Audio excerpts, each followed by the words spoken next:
അനിതയുടെ ഭർത്താവ് വീട്ടുകാര് പഴയ കാലത്തെയാണ്. ആ വീട്ടിൽ അനിതയുടെ വിവാഹകാര്യം സംസാരിക്കുന്ന സമയം അപ്പോഴേ അനിതയ്ക്ക് മനസ്സിലായി ഭർത്താവ് വീട്ടുകാരെങ്ങനെയുള്ളവരാണെന്ന്. കാരണം അമ്മായിയമ്മ അവരോട് സ്ത്രീധനമായി 20 ലക്ഷം രൂപ ചോദിച്ചു. അനിത അവളുടെ അമ്മോട് പറഞ്ഞിരുന്നു, അമ്മ, കല്യാണത്തിന് മുമ്പേ അവർ ഇത്രയൊക്കെ ചോദിക്കുന്നു, എനിക്ക് അങ്ങനത്തെ വീട്ടുകാര് വേണ്ട. പക്ഷെ അനിതയുടെ അമ്മ പറഞ്ഞു, മോളെ, ആൺവീട്ടുകാരെപ്പോഴും സ്ത്രീധനം ചോദിക്കും, നമ്മള് പെൺവീട്ടുകാരല്ലേ, നമ്മൾ എന്തായാലും കൊടുത്തേ പറ്റൂ. അവരാണെങ്കിൽ പൈസക്കാരല്ലേ, കല്യാണം കഴിഞ്ഞാൽ നിനക്ക് സുഖമായിട്ട് ജീവിക്കാം അവിടെ. അവൾക്ക് ഇഷ്ടമില്ലാതെ തന്നെ അനിത ആ കല്യാണത്തിന് സമ്മതിച്ചു. കാരണം അവളുടെ അമ്മ പറഞ്ഞതിനാൽ. അനിത അവളുടെ മനസ്സിനെ പറഞ്ഞു മനസ്സിലാക്കി. അങ്ങനെ അവൾ അവിടെ എത്തി. വീട്ടിൽ പ്രവേശിക്കുന്നതിന് മുമ്പ് അമ്മായിയമ്മ പറഞ്ഞു, വരൂ വരൂ മരുമോളെ. ഇതിനു മുമ്പ് ഇതിനേക്കാളും വലിയ വീട് കണ്ടിട്ടുണ്ടോ? ഈ വീട്ടിൽ കയറിയതിനു ശേഷം നിനക്ക് എന്ത് തോന്നുന്നു? നന്നായി തന്നെ തോന്നുന്നു അമ്മ. അത് തോന്നുമല്ലോ, പക്ഷെ ഈ വീട്ടിൽ കുറച്ച് നിയമങ്ങളുണ്ട്. ഈ വീട്ടിലെ മരുമക്കൾ എല്ലാവരും തുപ്പട്ടയിട്ട് തല മൂടണം. ഇവിടുത്തെ മരുമക്കളൊന്നും പുറത്തോട്ട് പോകാനൊന്നും അനുമതിയില്ല. പിന്നെ വേറെ ഒരു ആണിന്റെ അടുത്തും സംസാരിക്കാനും പാടില്ല. ശീതളാണെങ്കിൽ ഒരുപാട് നിയമങ്ങൾ പറയാൻ തുടങ്ങി. എല്ലാ നിയമങ്ങളും കേട്ടപ്പോ അനിതയ്ക്ക് ആകെ ഒരു വെപ്രാളമായി. അവൾ അവളുടെ മുറിയിലേക്ക് പോകുന്ന സമയം അവളുടെ അമ്മായിയമ്മ വിളിച്ചു, എങ്ങോട്ട് പോവാ? എന്റെ മുറിയിലേക്ക് പോവാ അമ്മ. അയ്യോ, അപ്പൊ ഇവിടുത്തെ ആഹാരം ആര് വെക്കും? പുതിയ മരുമകളാന്ന് വിചാരിച്ച് ഇവിടെ വെറുതെ ഇരിക്കാമെന്ന് കരുതിയോ? ഇന്ന് തൊട്ടേ ജോലി തുടങ്ങിക്കോ. അടുക്കളയിലെ നിന്റെ ചേട്ടത്തെ അവിടെ ജോലി ചെയ്യുന്നുണ്ട്, അവളുടെ കൂടെ കൂടിക്കോ. ശരി അമ്മ.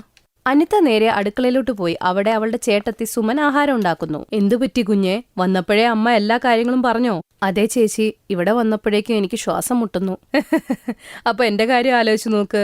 4 വർഷമായിട്ട് വീട്ടിലുണ്ട്. ആ വർഷത്തിന്റെ ഇടയ്ക്ക് ഞാൻ വീട്ടിൽ പോലും പോയിട്ടില്ല. ഒരു പ്രാവശ്യം പോലും?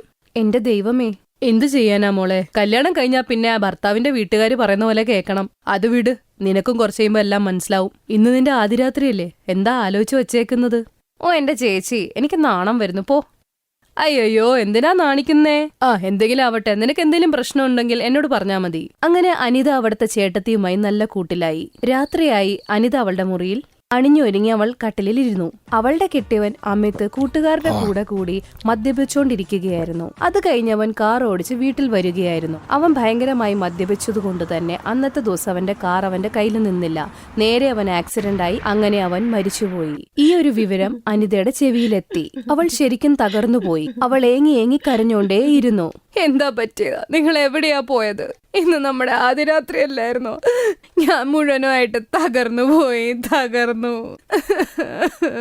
അനിതയുടെ അമ്മായിയമ്മ അവളെ തന്നെ കുറ്റം പറയാൻ തുടങ്ങി. നീ കാരണമാണ് എന്റെ മകൻ മരിക്കാൻ കാരണം. നീ അപശകുനിയാണ്. നീ വീട്ടിൽ വന്നതും നിന്റെ കെട്ടിയവനെ തിന്നു. ഞാനെന്താ ചെയ്തത്? അമ്മയ്ക്ക് അറിയാന്നല്ലേ, അങ്ങേര് മദ്യപിച്ചിരുന്നു.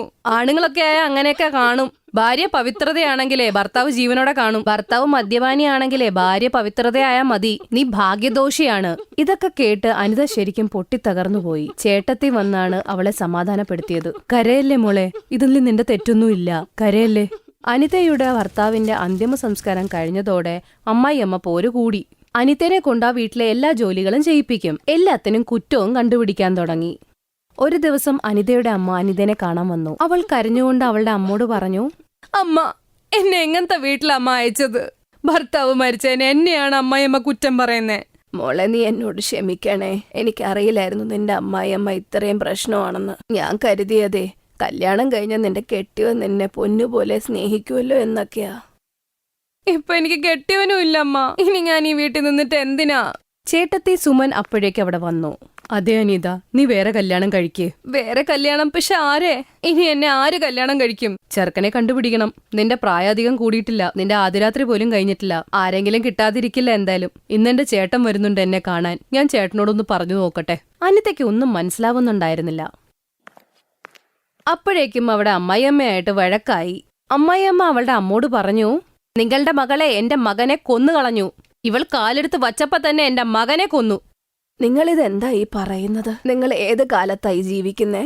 അധികം ഒന്നും എന്നെ പഠിപ്പിക്കാൻ വരണ്ട. നിങ്ങളുടെ മകൾക്ക് കുറവുണ്ട്, അത് നിങ്ങൾക്ക് എന്തായാലും മനസ്സിലാവില്ല. ശരി, നിങ്ങൾക്ക് എന്റെ മകൾ ഇത്രയും പ്രോബ്ലം ആണെങ്കിൽ ഞാൻ അവളെയും കൊണ്ട് അങ്ങ് പൊക്കോളാം. അതെങ്ങനെ ശരിയാവും? അവൾ ഇവിടുന്ന് എങ്ങോട്ടും പോയില്ല. വീട്ടിലെ ജോലിയൊക്കെ ചെയ്യിപ്പിക്കാനാ കൊണ്ടുവന്നത്. അങ്ങനെ സംസാരങ്ങൾ തുടങ്ങി. അപ്പോഴേക്കും സുമന്റെ ചേട്ടൻ അനിമേഷ് അവിടെ എത്തി. അനിമേഷിനെ കണ്ടതോടെ അനിതയുടെ മനസ്സിൽ എന്തോ തോന്നി. അനിമേഷിനെ കാണാൻ നല്ല ഭംഗിയായിരുന്നു. അനിമേഷും അനിതനെ നോക്കി. അതെ അനിമേഷ്, നീ വാ. ഞാൻ നിന്നെ തന്നെ കാത്തിരിക്കുകയായിരുന്നു. ഇവളെ കണ്ടോ? ഇവളാണ് ഞാൻ പറഞ്ഞ അനിത. ഹായ് അനിത.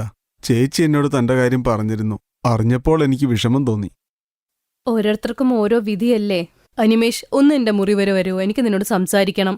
അനിതയുടെ അമ്മ വീട്ടിൽ പോയി അനിത അങ്ങനെ അവിടെ ജോലി ചെയ്യാൻ തുടങ്ങി. സുമൻ അനിമേഷിനെയും കൊണ്ട് മുറിയിലോട്ട് പോയി. എന്നിട്ട് അനിതയ്ക്ക് വേണ്ടി ചെറുക്കനെ തപ്പാൻ പറഞ്ഞു. പക്ഷെ ആ ഭദ്രകാളി അമ്മായിമ്മ സമ്മതിക്കുവോ? അറിയില്ല, പക്ഷെ നമ്മൾ ശ്രമിച്ചേ പറ്റുള്ളൂ. ആദ്യം ചെറുക്കനെ തപ്പണം. അങ്ങനെ ആരെങ്കിലും ഉണ്ടോ? ചേച്ചി, എനിക്ക് അവളെ കല്യാണം കഴിക്കാൻ സമ്മതമാണ്. അവളോടും നിങ്ങളുടെ അമ്മായിമ്മയോടും അനുവാദം ചോദിക്കണം. അത് കൊള്ളാലോ, ഒന്ന് കണ്ടപ്പോഴേക്ക് ഇഷ്ടായോ?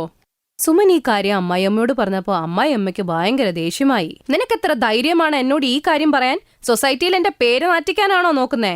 അമ്മ, അവൾ ആദ്യരാത്രി പോലും ആഘോഷിച്ചിട്ടില്ല. അവളെന്താ വിധവയായിട്ട് ഇനി ജീവിക്കണോ മുഴുവൻ ജീവിതം? അതിനെന്താ, ഞാനും വിധവയായിട്ട് തന്നെയല്ലേ ജീവിച്ചോണ്ടിരിക്കുന്നത്. 20 വയസ്സായപ്പോഴേ എന്റെ ഭർത്താവ് എനിക്ക് നഷ്ടപ്പെട്ടത്. അതുകൊണ്ടല്ലേ അമ്മ ഭയങ്കരമായിട്ട് വേദനിച്ചിട്ടില്ലേ ഭർത്താവ് പോയതിനു ശേഷം? ഇല്ലേ അമ്മ? അമ്മ അനിതയ്ക്കും കൂടെ ഈ ദുഃഖം കൊടുക്കാനാണോ? അമ്മയ്ക്കാണെങ്കിൽ 2 പിള്ളേരില്ലേ? അനിതയുടെ അടുത്ത് ആരാ ഉള്ളേ? അമ്മ ഒന്ന് ആലോചിച്ചു നോക്ക് അനിതയുടെ അവസ്ഥയൊന്ന്. ഇത് പറഞ്ഞിട്ട് സുമൻ അവിടെ നിന്ന് അങ്ങ് പോയി. അന്നേ രാത്രി ശീതൽ ആലോചിച്ചു. ഭർത്താവ് പോയതിന്റെ വിഷമം എന്താണെന്ന് അവൾ ആലോചിച്ചു. 2 പിള്ളേരുണ്ടായിരുന്നതാണ് അവളുടെ ആശ്വാസം. പക്ഷെ അനിതനെ നോക്കാൻ ആരുമേ ഇല്ല. ഇത് ആലോചിച്ചുകൊണ്ട് അവൾ ഒരുപാട് കരഞ്ഞു. കണ്ണുനീര് അലിയാത്ത ആൾക്കാരുണ്ടോ? ശീതളുടെ മനസ്സും അലിഞ്ഞു. അടുത്ത ദിവസം രാവിലെ അനിതയോട് അവൾ പറഞ്ഞു, മരുമകളെ, എന്നോട് നീ ക്ഷമിക്ക്. ഒറ്റയ്ക്ക് ജീവിച്ച് എന്റെ മനസ്സ് കല്ലായി പോയിരുന്നു. ഞാൻ നിന്റെ അടുത്ത് കാണിച്ചതൊന്നും ശരിയല്ല, എനിക്കറിയാം. മോളെ, നീ വേറെ കല്യാണം കഴിച്ചോ, ഞാൻ നിന്റെ കൂടെയുണ്ട്. ഈ വീട്ടിൽ നിന്ന് തന്നെ ഞാൻ കല്യാണം നടത്തും. അമ്മ. അനിത അവളുടെ അമ്മായിയമ്മയെ കെട്ടിപ്പിടിച്ചു. ഒരാഴ്ചയ്ക്കുള്ളിൽ അനിമേഷുമായിട്ട് അനിതയുടെ വിവാഹം കഴിഞ്ഞു. അങ്ങനെ ഒരു ചേട്ടത്തിയുടെയും ചേച്ചിയുടെയും കടമ അവൾ ചെയ്തു. അങ്ങനെ അനിത അനിമേഷിന്റെ കൂടെ സന്തോഷത്തോടെ തന്നെ ഒരു ജീവിതം ജീവിക്കാൻ തുടങ്ങി.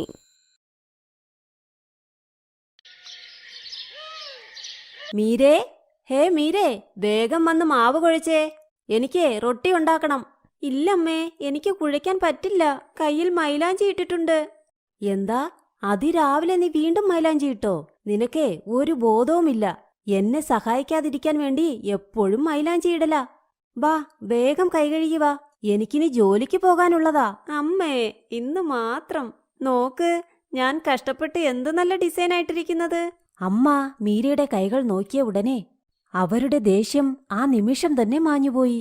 അവർ മീരയോട് പറഞ്ഞു, അയ്യോ മീരേ, നീ നന്നായി മൈലാഞ്ചി ഇട്ടിട്ടുണ്ട്. അതെ അമ്മേ, ഇന്നലെ ശാന്തി ചേച്ചി ഒരു ബുക്ക് തന്നു. അതിൽ നല്ല ഭംഗിയുള്ള ഡിസൈൻസ് ഉണ്ടായിരുന്നു. അത് നോക്കിയാ ഞാൻ ഇതെല്ലാം ഇട്ടത്. കൊള്ളാമല്ലേ?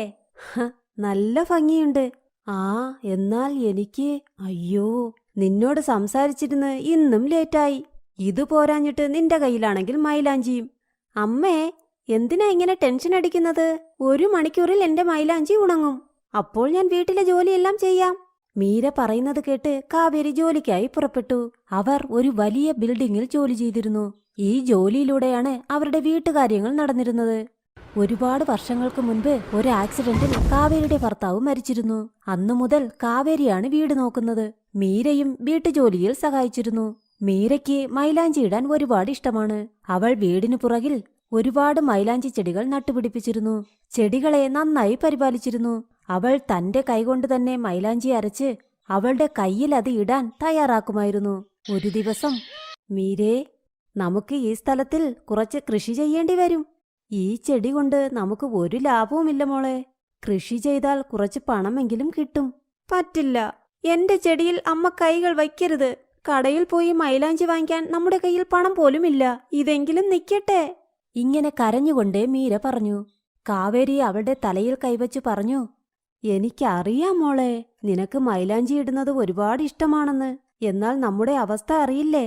ഞാൻ എത്ര കഷ്ടപ്പെട്ടാ. എനിക്ക് മനസ്സിലാകുന്നുണ്ടമ്മേ. പോ, അമ്മ എന്തെങ്കിലും ചെയ്യ്. ഇങ്ങനെ പറഞ്ഞ് മീര അവിടെ നിന്നും കരഞ്ഞുകൊണ്ടേ പോയി. കാവേരിയുടെ മനസ്സും വേദനിച്ചു. അവർ മീരയുടെ ചെടികൾ തൊട്ടതേയില്ല. അങ്ങനെ ദിവസങ്ങൾ കടന്നുപോയി. ഒരുപാട് ജോലി ചെയ്യുന്നതുകൊണ്ട് കാവേരിയുടെ ആരോഗ്യം വഷളായി.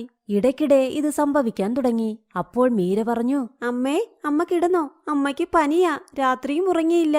ഞാൻ ജോലിക്ക് പോകാം. വേണ്ട മീരെ, നീ എങ്ങനെ പോകാനാ? വേണ്ട, കുഴപ്പമില്ല, ഞാൻ പോകാം. കാവേരി അങ്ങനെ എഴുന്നേറ്റ് പോയപ്പോൾ അവർക്ക് പെട്ടെന്ന് തലകറങ്ങാനും തുടങ്ങി. മീര അവരെ താങ്ങി നിർത്തി കട്ടിലിൽ കിടത്തി. എന്നിട്ട് പറഞ്ഞു, മതി അമ്മേ, അമ്മ ഇനി റെസ്റ്റ് എടുത്തോ. അമ്മയ്ക്ക് പകരം ഞാൻ ജോലിക്ക് പോകാം. കാവേരി വീട്ടിൽ വിശ്രമിക്കുക തന്നെയാണ്. എന്നാൽ യാഥാർത്ഥ്യത്തിൽ അവർക്ക് നല്ല ചികിത്സ വേണമായിരുന്നു. അതിന് പണമില്ല. മറ്റൊരു വശം മീര ദിവസവും വെളിയിൽ ജോലി ചെയ്ത് തിരിച്ച് വീട്ടിൽ വന്ന് എല്ലാ ജോലികളും ചെയ്യണമായിരുന്നു. അതുകൊണ്ട് അവൾക്ക് മൈലാഞ്ചി ഇടാൻ സമയമേ കിട്ടിയില്ലായിരുന്നു.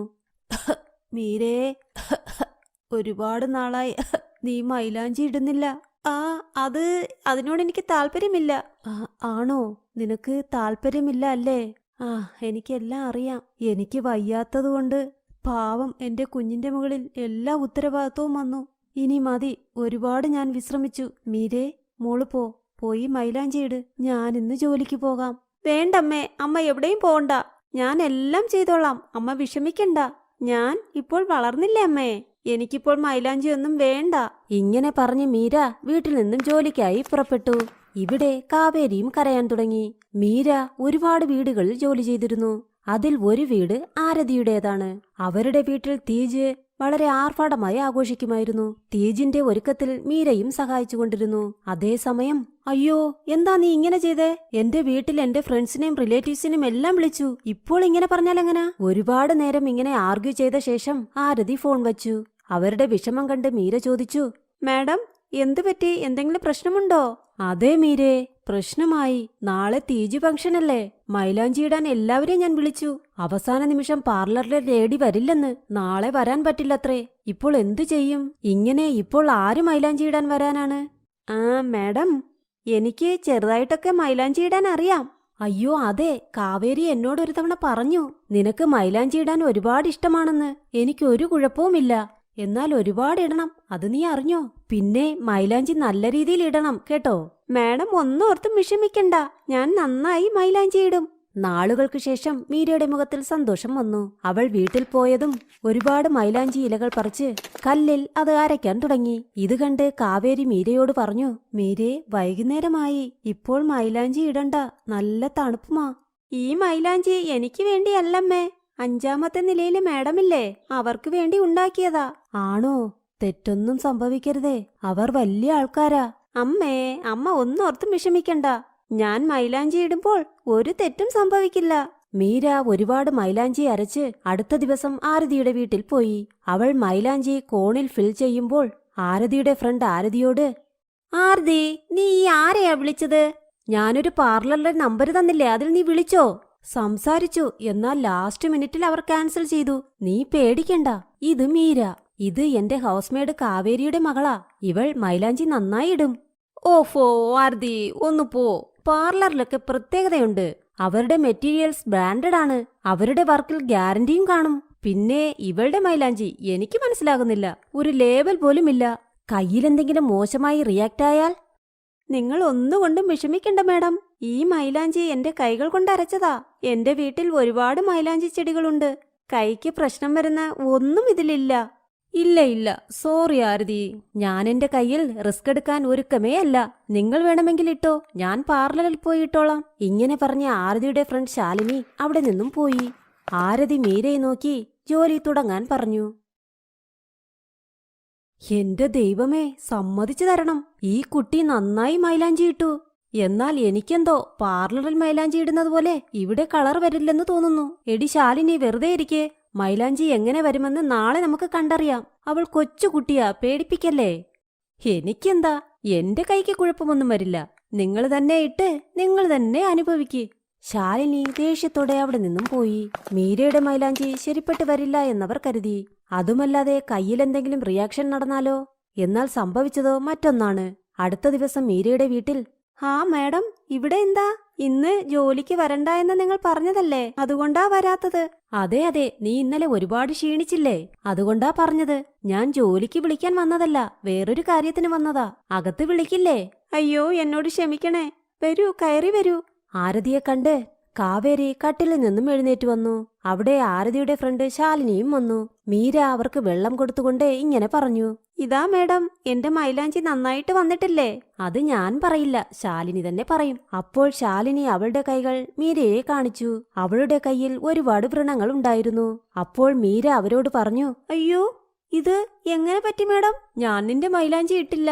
നിന്നെ ഞാൻ അപമാനിച്ചു. അതിനുള്ള ശിക്ഷയും കിട്ടി. ഞാൻ നല്ല കോസ്റ്റ്ലി ആയ പാർലറിലാ മൈലാഞ്ചി ഇട്ടത്. മൈലാഞ്ചിക്ക് കളർ വേണമെന്ന് ഞാൻ അവരോട് സ്ട്രോങ് ആയി പറഞ്ഞു. അതുകൊണ്ടാ മൈലാഞ്ചിയിൽ അവർ എന്തൊക്കെ ചേർത്തോ ആവോ. പിന്നെ എന്റെ കൈകൾ ഇങ്ങനെയായി. എന്നാൽ മറ്റൊരു വശം നിന്റെ മൈലാഞ്ചി ആരൊക്കെ ഇട്ടോ അവരുടെ കൈയെല്ലാം സൂപ്പറാ. നോക്ക്, ആരതിയുടെ കൈ നോക്ക്. ആരതി അവളുടെ കൈകൾ കാണിച്ചു. ആ കൈകളിൽ മീര ഇട്ട മൈലാഞ്ചി വളരെ മനോഹരമായി കാണപ്പെട്ടു. അപ്പോൾ ആരതി കാവേരിയോട് പോയി പറഞ്ഞു, മതി കാവേരി, മീരയെ കൊണ്ട് ഒരുപാട് വീട്ടുജോലികൾ ചെയ്യിപ്പിച്ചല്ലോ. ഇനി അവൾക്ക് എന്തിഷ്ടമുണ്ടോ അതവൾ ചെയ്യട്ടെ. എന്താ നിങ്ങൾ പറഞ്ഞു വരുന്നത്? ഇവൾ എല്ലാവരുടെ കയ്യിലും മൈലാഞ്ചി ഇടട്ടെ. എന്റെ ഫ്രണ്ടിന് സ്വന്തമായി ബ്യൂട്ടി പാർലറുണ്ട്. അവൾക്ക് മീരയുടെ വർക്കും മൈലാഞ്ചിയുടെ ക്വാളിറ്റിയും ഇഷ്ടമായി. മീരയ്ക്ക് അവൾ ജോലി കൊടുക്കും. മീരയ്ക്ക് ഒരുപാട് പണവും കിട്ടും. അതുമല്ലാതെ പാർലറിലെ ഒരുപാട് ജോലിയും അവൾ പഠിക്കും. ആരതി പറഞ്ഞത് കേട്ടതും കാവേരിയുടെ കണ്ണുകൾ നിറഞ്ഞു. അവൾ കൈകൾ കൂപ്പി ആരതിയോട് നന്ദിയും പറഞ്ഞു. മീരയും സന്തോഷിച്ചു.